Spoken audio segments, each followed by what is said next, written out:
I'm Father John Geaney of the Paulist Fathers, and you're watching Psalm Sense. You know, it's either almost or already is Lent. And you might say, well, what is Lent?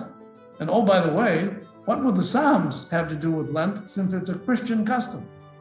Well, first of all, let's think about what Lent is. In the old days, that goes way, way back, maybe to the first century or so, Lent lasted 3 days. And those of you who happen to be Christians would probably say, hey, that's a great idea. Well, we only did that because it was still a celebration of the time and the penance for a time leading to the baptisms that took place always in the early Christian church on Easter Sunday.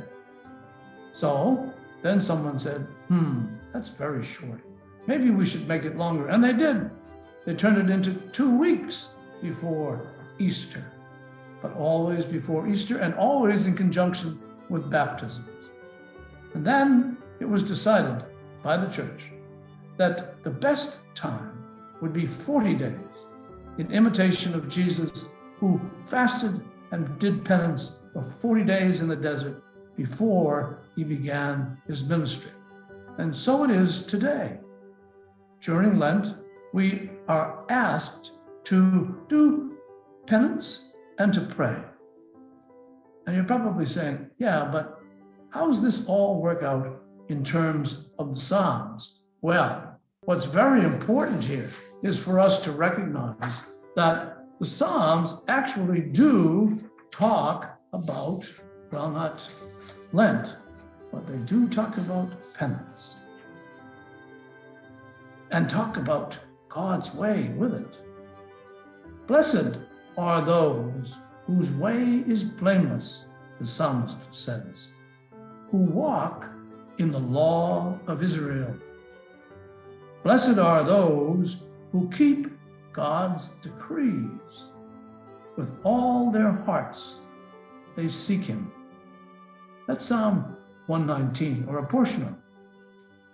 And you might say, it doesn't say anything about penance, doesn't really say anything about Lent, for sure. Because what we're dealing with here is the Jewish law, which we find in the Torah. However, the Torah does call us to do as God asks us to do. And one way to help us grow in our life with God is to do penance and to pray a little bit more often than we might. Now, our Christian custom over the years has grown into, I'm going to give up something during Lent. Maybe you give up candy. A number of people, the adults, feel as though the best thing to give up is alcohol, at least for a particular time in their lives, Lent, and then they go back to their moderate drinking. It's something that we do because we feel as though it's important for us to get closer to God, and we get closer to God in the Torah. So our Jewish brothers and sisters also do penance, as we do. They just do it at different times. So there is a connection between the Psalms and Lent.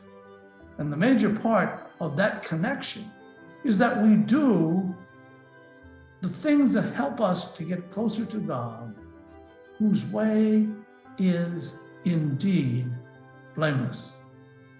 Blessed are those who keep God's decrees. With all their hearts, they seek him. And when we do that, we are doing very much what was intended by the forefathers of the church in creating Lent. For Psalm Sense, I'm Father John Geaney. My time is up. I thank you for yours.